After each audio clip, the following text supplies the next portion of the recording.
আসো রেডি। ঠান্ডা লাগছে নাকি আজকে তোমার? খুব ঠান্ডা লাগছে। আজকে তো আবার অনেক কিছুই রান্না করলাম, বুঝলা? কোথায় কি দেখি?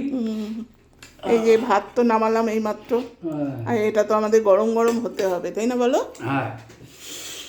তোমার প্লেটটা দিয়ে দিই। না, তোমাকে আজকে এই প্লেটে দিব না, তোমাকে আজকে কাঁসার থালায় দিই।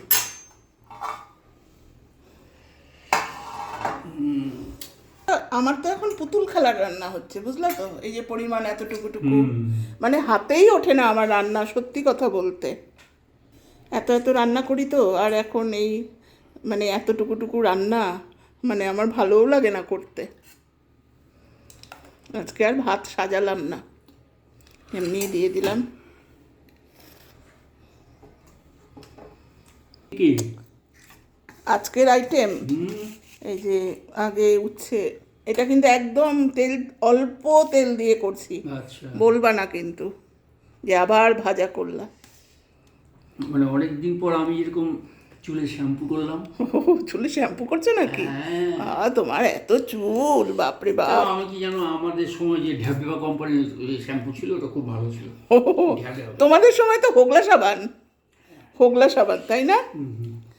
আচ্ছা, এই যে মেথির শাক ভাজা, বেগুন দিয়ে মেথির শাক ভাজা।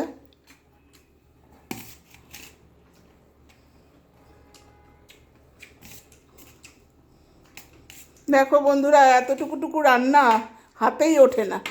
কেউ যদি এই সময় আমার ঘরে আসতো খুব ভালো হতো, তাহলে বেশ ভালো করে রান্নাটা করতে পারতাম।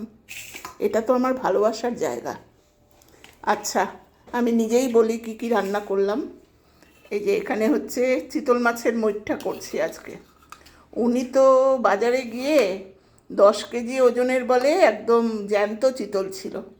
উনি তো মাছ দেখলে পাগল হয় কেনার জন্য, নিজে খাক চাই না খাক। তো আমাকে ফোন করে বললো তাহলে নিয়ে আসি। না, একদম না। এর আগে আমি দেখেছি ওরকম অত বড় মাছ এনে, তারপরে জানো তো খিটকাল একেবারে, মানে অত বড় অত তৈলাক্ত মাছ খাওয়াও যায় না গোটা। তাই আমি বললাম না, গাদার পিস নিয়ে আসো। তাও কি গাদার পিস যেটা নিয়ে আসছে মানে 500 গ্রাম ওজন, এত ভারী মাছটা। তো যাই হোক, এটা দিয়ে আমি আজকে চিতল মাছের মইঠা করলাম, ঠিক এরকম একদম মানে কষা কষা করে, আমাদের উত্তরবঙ্গের ছোটো আলু আর একটু মটরশুঁটি দিয়ে করলাম।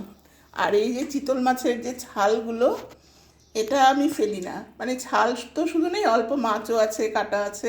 এটাকে আমি একটু সর্ষে বাটা দিয়ে করলাম, মানে ওই চচ্চড়ির মতন আর কি। কিন্তু উনি এগুলো খাবে কিনা আমি জানি না, ওনার জন্য আমি পেঁপে দিয়ে চিতল মাছের মুঠা করলাম। দেখো তো বন্ধুরা, বেশ নতুনত্ব না? পেঁপে দিয়ে চিতল মাছের এরকম মানে স্টু টাইপের, কেমন হয়েছে বলো, কমেন্ট করে জানিও কিন্তু। এটা ওনার, এই যে তোমার এটা ফাইন। উনি খুব ভালো খায়, উনি বেশি তেল মশলা পছন্দ করে না তো।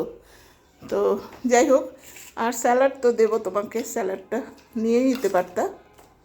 যাই হোক, দিয়ে দিচ্ছি। এই হচ্ছে আমার, তো এই হচ্ছে আমার দুপুরের আজকের মেনু। তোমাদের দেখালাম চিতল মাছের মুঠা, এই চিতল মাছের এটা ওই কাটা চচ্চড়ির মতন আর কি, আর মেথির শাক ভাজা আর মিষ্টি কুমড়া বটি।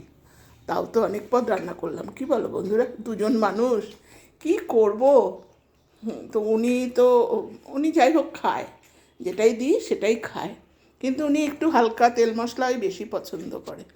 তো ওনার জন্য ওই পেঁপে দিয়ে পাতলা একটু স্টুয়ের মতন করে দিলাম। ঠিক আছে।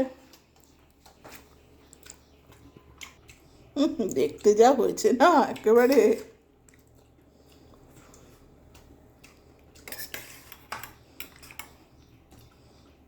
নাও, তোমার বলে পেঁপে কম হয়, এই জন্য আজকে একদম বেশি করে পেঁপে দিলাম।